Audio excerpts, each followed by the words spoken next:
This YouTube channel does not promote any violent, harmful, or illegal activities. All content provided by this channel is meant for an educational purpose only.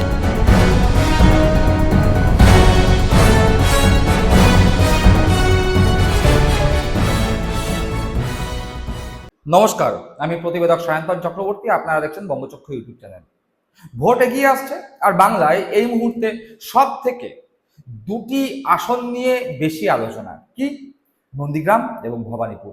কে নন্দীগ্রামে তৃণমূল কংগ্রেসের প্রার্থী হবে, কেই বা বিজেপির প্রতীকে লড়বে, আবার ভবানীপুরে মমতা বন্দ্যোপাধ্যায় তৃণমূল কংগ্রেসের প্রার্থী হলে তার বিরুদ্ধে বিজেপির প্রতীকে কে লড়াই করবেন, এই নিয়ে রাজনৈতিক মহলে বিরাট সরগোল।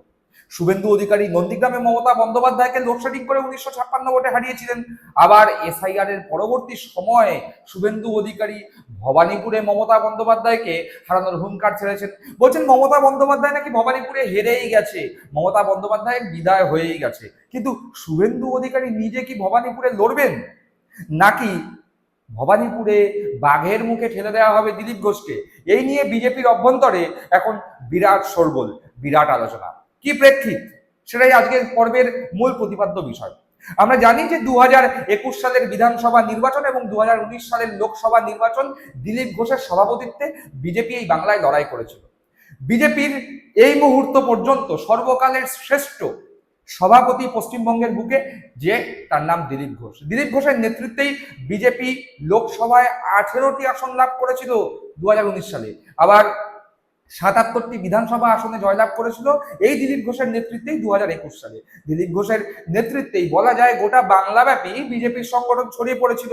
সেই সব থেকে সফল রাজ্য সভাপতিকে 2021 সালের পর থেকেই পিছন থেকে ছুরি মারার কাজ করে এসছে নব্য বিজেপি বা দলবদলু বিজেপিরা। তার সঙ্গে যুক্ত হয়েছে হঠাৎ করে রাজনীতিতে চলে আসা কিছু সেলিব্রিটি মুখও। বলাই বাহুল্য, এই সমস্ত নতুন করে হঠাৎ বিজেপি বা দলবদলু পাল্টিবাজ বিজেপিরা সংঘবদ্ধ হয়ে দিলীপ ঘোষকে কোণঠাসার খেলায় মেতে উঠেছিলেন বিজেপির মধ্যে। আমরা দেখতেও পেয়েছিলাম যে দিলীপ ঘোষ প্রায় একটা গোটা বছর কোণঠাসা অবস্থায় ছিলেন বঙ্গ বিজেপির অভ্যন্তরে। কোণঠাসা করতে করতে দিলীপ ঘোষকে এতটাই কোণঠাসা করে ফেলা হয় যে 2024 সালের লোকসভা নির্বাচনে দিলীপ ঘোষের জেতা মেদিনীপুর লোকসভা আসন থেকে সরিয়ে তাকে দুর্গাপুর বর্ধমান আসনে পাঠিয়ে দেওয়া হয় 2024 লোকসভা ভোটে লড়াই করবার জন্য, এবং সেখানে দিলীপ ঘোষ পরাজিত হন। প্রাক্তন রাজ্য সভাপতি থেকে প্রাক্তন সাংসদে পরিণত হন দিলীপ ঘোষ। দিলীপ ঘোষ তারপরে মুখ খুলেছিলেন, বলেছিলেন যে যা হওয়ার তাই হয়েছে। জেতা আসন থেকে তাকে সরিয়ে এমন একটি আসনে দেওয়া হয়েছিল যে এই আসন দিলীপ ঘোষের চষা নয়, ফলে দুটি আসনেই বিজেপি পরাজয়ের মুখ দেখেছিল। আবার তার পরবর্তী সময়ে আমরা কি দেখতে পেয়েছিলাম? তার পরবর্তী সময়ে আমরা দেখতে পেয়েছিলাম দীঘার জগন্নাথ মন্দির উদ্বোধন, সেখানে সস্ত্রীক দিলীপ ঘোষের উপস্থিতি, এবং তারপরে বিতর্ক। আমরা সকলেই জানি চর্বিত চর্বণ যে দলের একাধিক নব্য বিজেপি, পাল্টিবাজ বিজেপি, দলবদলু বিজেপি নেতাদের সঙ্গে দিলীপ ঘোষের সরাসরি না হলেও রীতিমতো বাকযুদ্ধ চলতে থাকে। টিভির পর্দার মাধ্যমে, সাংবাদিকদের বাইট দেওয়ার মাধ্যমে বাকযুদ্ধ চলতে থাকে। বেশ ইন্টারেস্টিং হয়ে উঠেছিল তখন এই বাংলার রাজনীতি। বিজেপির আভ্যন্তরীণ কোন্দল ক্যাচাল সকলের সামনে বেআব্রু হয়ে গিয়েছিল। যাই হোক, দিলীপ ঘোষ তো কোণঠাসা ছিলেন, কিন্তু 2025-এর শেষ লগ্নে অমিত শাহ বাংলায় আসেন এবং দিলীপ ঘোষকে পুনরায় রাজনীতিতে সক্রিয় করেন। দিলীপ ঘোষ তারপর থেকে বিজেপির হয়ে বিভিন্ন মিটিং করছেন, চা চক্র করছেন, এমনকি বিজেপির পরিবর্তন সভাতেও দিলীপ ঘোষকে দেখা যাচ্ছে। হেন দিলীপ ঘোষ মাঝে একবার মুখ খুলেছিলেন, যদি বিধানসভা নির্বাচনে 2026 সালে তাকে লড়তে হয় সেক্ষেত্রে তার পছন্দের আসন কোনটি। দিলীপ ঘোষ একেবারেই বলে দিয়েছিলেন যে তার পছন্দের আসন খড়গপুর, যে খড়গপুর থেকে তিনি প্রথমবারের জন্য বিধায়ক নির্বাচিত হয়েছিলেন। যদিও সেই খড়গপুরে বর্তমানে বিজেপির প্রতীকে বিধায়ক হিরণ চট্টোপাধ্যায়, সেই খড়গপুর থেকেই বিজেপির প্রতীকে দিলীপ ঘোষের লড়ার ইচ্ছা।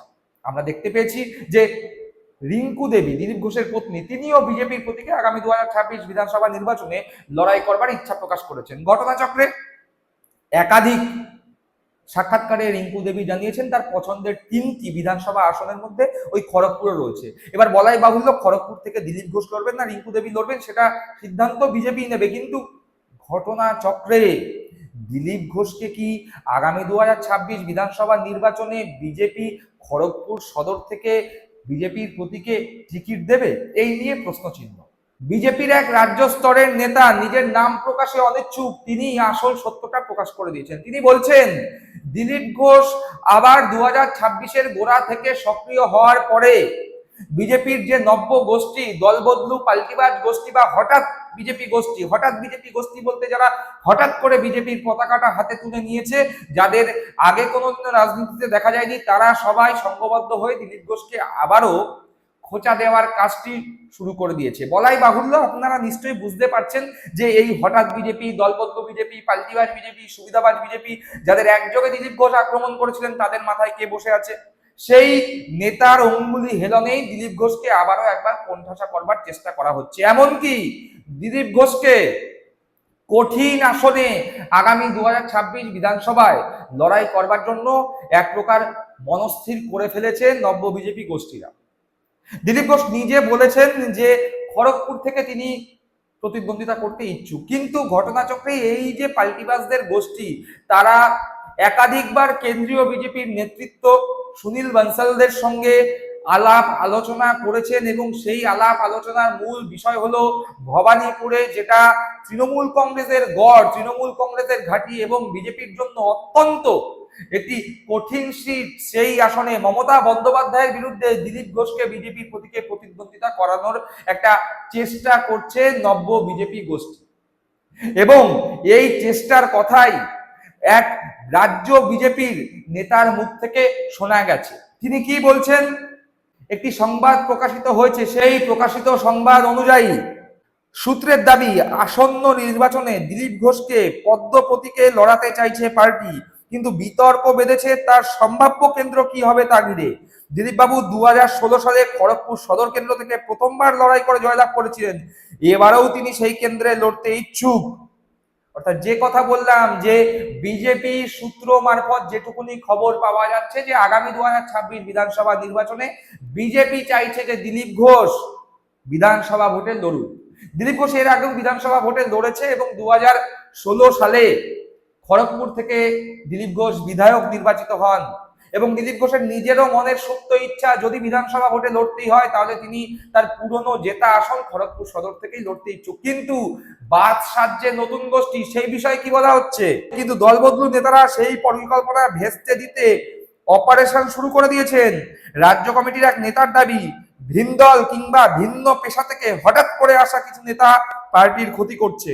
কৌশলে তারা নিশ্চিত করতে চাইছেন তৃণমূলের শক্ত গড়ে দিলীপ ঘোষকে প্রার্থী করা হোক। এমনকি ভবানীপুর থেকে লড়াই করানোর ছকও কষা হচ্ছে। সেই লক্ষ্যে কেন্দ্রীয় নেতা সুনীল বানসাল, ভূপেন্দ্র যাদবদের সঙ্গে একাধিক সিটিং হয়েছে ওই দলবন্ধুদের। অর্থাৎ যে কথা বলছিলাম, কেন্দ্রীয় নেতৃত্ব যাদের ওপর এই মুহূর্তে বঙ্গ বিজেপির দায়িত্ব রয়েছে, সেই সুনীল বানসাল, ভূপেন্দ্র যাদবদের সঙ্গে দলবদলু পাল্টিবাজদের একাধিকবার মিটিং হয়েছে। এই দলবদলু পাল্টিবাজরা একটি চক্রান্ত দিলীপ ঘোষের বিরুদ্ধে করছে বা একটি অপারেশন ইতিমধ্যেই করেছে ওই একাধিকবার মিটিং এ। তারা চাইছে দিলীপ ঘোষকে সর্বাপেক্ষা কঠিন সিট ভবানীপুর, সেই ভবানীপুরে দিলীপ ঘোষকে পদ্ম প্রতীকে লড়াতে। বলাই বাহুল্য, এবং এই ভবানীপুর নিয়ে সব থেকে বেশি যে সরব হয়েছে সে শুভেন্দু অধিকারী, এবং শুভেন্দু অধিকারী ঠাড়ে ঠোড়ে বুঝতে পেরে গেছেন যে যেভাবে তিনি ভবানীপুর নিয়ে হুঙ্কার ছাড়ছেন, সেই জায়গায় দাঁড়িয়ে ভবানীপুরে যদি বিজেপির প্রতীক কেউ দাঁড়াতে না চায় সেক্ষেত্রে তাকেই দাঁড়াতে হবে। উল্টো দিকে নন্দীগ্রাম থেকে প্রতিদিন কেউ না কেউ বিজেপি ছেড়ে তৃণমূল কংগ্রেসের যোগদান করছেন। নন্দীগ্রামে স্বয়ং অভিষেক বন্দ্যোপাধ্যায় এবার নজর দিয়েছেন, সেবাশ্রয় ক্যাম্পের মাধ্যমে নন্দীগ্রামে পদার্পণ ঘটেছে অভিষেক বন্দ্যোপাধ্যায়। নন্দীগ্রাম ও শুভেন্দু অধিকারীর জন্য আর সেফ নয়, ফলে শুভেন্দু অধিকারী বুঝতে পারছেন নন্দীগ্রামে যদি না দাঁড়ায় সেক্ষেত্রে ভবানীপুরই আমার কপালে ঝুলছে। ঠিক এই জায়গা থেকে দাঁড়িয়ে এই নব্য বা দলবদলু বিজেপিদের একটি চক্রান্ত, এবং সেই চক্রান্ত থেকেই বারংবার কেন্দ্রীয় নেতৃত্বদের সঙ্গে বৈঠক, সেই বৈঠকের মূল নির্যাস একটাই, দিলীপকে পাঠাতে হবে ভবানীপুরে। দর্শক বন্ধুরা, আপনারা কি মনে করছেন আগামী 2026 বিধানসভা নির্বাচনে দিলীপ ঘোষকে ভবানীপুর থেকে যদি বিজেপি টিকিট দেয়, দিলীপ ঘোষকে দাঁড়াতে রাজি হবেন? আর দিলীপ ঘোষ যদি ভবানীপুর থেকে দাঁড়ান সেক্ষেত্রে দিলীপ ঘোষের জেতার সম্ভাবনা কতটা? প্রশ্ন আপনাদের কাছে, উত্তরও দেবেন আপনারাও কমেন্ট বক্সে। সকলে ভালো থাকবেন, সুস্থ থাকবেন। জয় হিন্দ, বন্দে মাতরম।